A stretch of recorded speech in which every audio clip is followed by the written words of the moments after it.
Iraq ଦେଶର ଏକ ଛୋଟ ରାଜ୍ୟରେ ଜଣେ ଯୁବକ ଭାଗ୍ୟ ବଳରୁ ହଠାତ୍ ସୁଲତାନ ହୋଇଗଲେ। ସେ ସର୍ବଦା ଆତ୍ମପ୍ରଶଂସା କରି କହନ୍ତି, ମୁଁ ଯାହା କରେ ଭାବିଚିନ୍ତି କରେ। ପ୍ରଜାମାନେ ମଧ୍ୟ ରାଜାଙ୍କୁ ଖୁସାମତ କରିବା ପାଇଁ ସବୁବେଳେ କୁହନ୍ତି, ଆହା, ସୁଲତାନଙ୍କର କି ଅଦ୍ଭୁତ ବୁଦ୍ଧି। କିନ୍ତୁ ସୁଲତାନଙ୍କର ଜଣେ ବୃଦ୍ଧ ଉଜିର ଥାନ୍ତି।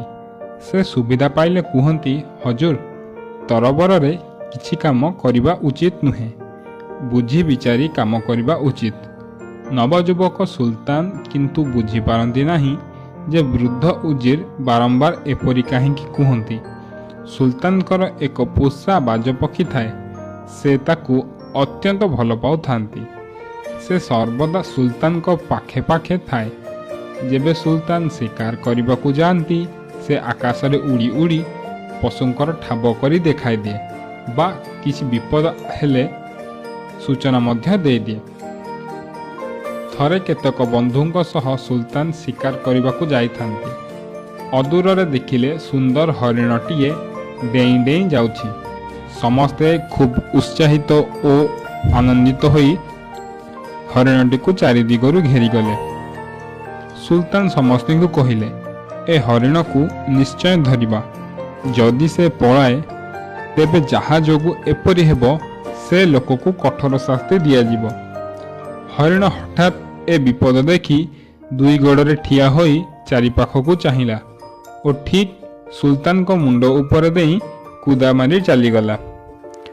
ହରିଣ ଏପରି ଚାଲିଯିବାର ଦେଖି ସୁଲତାନ ରାଗି ଉଠିଲେ ଓ କହିଲେ, ମୁଁ ଏ ହରିଣକୁ ଯେମିତି ହେଉ ମାରିବି। ତାପରେ ସେ ଘୋଡ଼ାକୁ ଜୋରରେ ଦୌଡ଼ାଇ ହରିଣ ପଛରେ ଗୋଡ଼ାଇଲେ।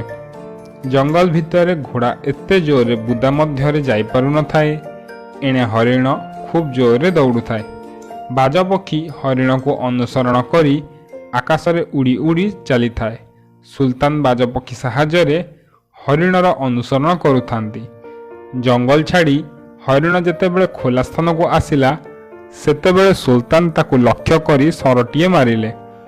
ହରିଣ ଶର ଆଘାତରେ ଛଟପଟ ହୋଇ ମରିଗଲା। ଶିକାର ପାଇବାରୁ ଖୁସି ହୋଇ ସୁଲତାନ ନିକଟସ୍ଥ ବୃକ୍ଷ ଛାୟାରେ ବିଶ୍ରାମ ନେଲେ। ପାଖରେ ପଥରଟିଏ ଥିଲା, ସେଥିରେ ବାଜପକ୍ଷୀ ମଧ୍ୟ ବସିଲା। ବହୁତ ପରିଶ୍ରମ ପରେ ସୁଲତାନକୁ ଶୋଷ ହେଉଥାଏ। ସେ ଦେଖିଲେ ବଡ଼ ବଡ଼ ପତ୍ର ଥିବା କେତେକ ବୁଦା ଗଛ। ସେଥିରୁ ଗୋଟିଏ ପତ୍ରରେ କିଛି ପାଣି ଜମା ହୋଇ ରହିଅଛି। ସେ ଭାବିଲା, ଏତିକି ପାଣିରେ ତୃଷ୍ଣା ନ ମେଣ୍ଟିଲେ ମଧ୍ୟ ଗଳା ତ ଓଦା ହୋଇଯିବ। ତାପରେ ସେ ଯତ୍ନ ସହକାରେ ପତ୍ରଟି ପାଣି ସୁଦ୍ଧା ତୋଳି ନେଇ ଧୀରେ ମୁହଁ ପାଖରେ ଧରିଲେ ପିଇବା ପାଇଁ। ପର ମୁହୂର୍ତ୍ତରେ ହିଁ ବାଜପକ୍ଷୀ ଜୋରରେ ଝାମ୍ପ ମାରି ପତ୍ରକୁ ଫୋପାଡ଼ି ଦେଲା ଓ ପୁଣି ଯାଇ ପଥର ମୁଣ୍ଡିଆ ଉପରେ ବସିଲା। ଛି, ଏପରି କଲେ କ'ଣ ତୃଷ୍ଣା ମେଣ୍ଟିବ?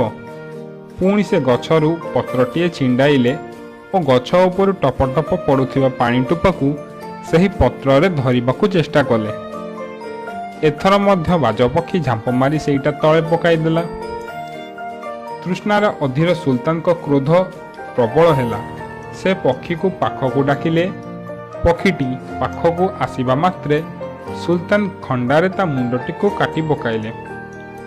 କିଛି ସମୟ ପରେ କ୍ରୋଧରୁ ଶାନ୍ତ ହେଲା ପରେ ସୁଲତାନ ଜାଣିବାକୁ ଚାହିଁଲେ ଯେ ପାଣିଟି କେଉଁଠାରୁ ବିନ୍ଦୁ ବିନ୍ଦୁ ହୋଇ ଝରୁଛି। ସେ କୌତୂହଳ ହୋଇ ପାହାଡ଼ ମୁଣ୍ଡିଆ ଉପରୁ ଚଢ଼ିଯାଇ ଦେଖିଲେ, ଗୋଟେ ବିରାଟ ବିଷାକ୍ତ ସାପର ମୁହଁରୁ ହିଁ ବିନ୍ଦୁ ବିନ୍ଦୁ ହୋଇ ବିଷ ଝରୁଥିଲା। ବାଜପକ୍ଷୀ ଯେ ବାରମ୍ବାର ସୁଲତାନଙ୍କ ପ୍ରାଣ ରକ୍ଷା କରିବାକୁ ଏପରି କରିଥିଲା, ସେ କଥା ହୃଦୟଙ୍ଗମ କରି ଦୁଃଖରେ ଭାଙ୍ଗି ପଡ଼ିଲେ। ଦୂରରେ ଝରଣାଟିଏ ଦେଖିଲେ ମଧ୍ୟ ଆଉ ତୃଷ୍ଣା ମେଣ୍ଟାଇବାକୁ ତାଙ୍କର ଇଚ୍ଛା ହେଲା ନାହିଁ। ସେ ତଳକୁ ଓହ୍ଲାଇ ଆସି ମୃତ ପକ୍ଷୀର ଦେହକୁ କୋଳକୁ ଉଠାଇ ନେଇ ତା ଦେହରେ ହାତ ବୁଲାଇଲେ ଓ କାନ୍ଦି କାନ୍ଦି ମୂର୍ଚ୍ଛା ହୋଇଗଲେ। କିଛି ସମୟ ପରେ ସୁଲତାନଙ୍କ ସୈନ୍ୟ ସାମନ୍ତମାନେ ସେଠାରେ ଆସି ପହଞ୍ଚିଲେ ଓ ପାଣି ଛିଞ୍ଚି ତାଙ୍କୁ ସଚେତନ କରାଇଲେ। ସୁଲତାନଙ୍କୁ ପ୍ରବୋଧ ଦେବା ପାଇଁ ସମସ୍ତେ କହିଲେ, ଯାହା ହେବାର ଥିଲା ହେଲା, ଆଉ ମନ କଷ୍ଟ କରି ଲାଭ କ'ଣ? କିନ୍ତୁ ସୁଲତାନଙ୍କ ମନ ପଶ୍ଚାତାପରେ ଭରିଗଲା। ସେ ସବୁ ସମୟରେ ବାଜପକ୍ଷୀ କଥା ହିଁ ଭାବୁଥାନ୍ତି। ସେ ଏଭଳି ଜଘନ୍ୟ କାର୍ଯ୍ୟ କିପରି କରିପାରିଲେ ସେଇ କଥା ଭାବି ସେ ଅତ୍ୟନ୍ତ ଗ୍ଳାନିବୋଧ କରୁଥିଲେ। କିନ୍ତୁ ସେତିକି ବେଳେ ହିଁ ଉଜିରଙ୍କ ଚେତାବନୀ ତାଙ୍କର ମନେ ପଡ଼ିଲା। ନିଜ ଅନୁଭୂତିରୁ ହିଁ ସୁଲତାନ ଜାଣିପାରିଲେ ଯେ ବୃଦ୍ଧ ଉଜିର କାହିଁକି ତାଙ୍କୁ ବାରମ୍ବାର ସାବଧାନ କରିଦେଉଥିଲେ କି ଭାବିଚିନ୍ତି କାମ କରିବ, ତରବରରେ କିଛି କାମ କରିପକାଇବ ନାହିଁ।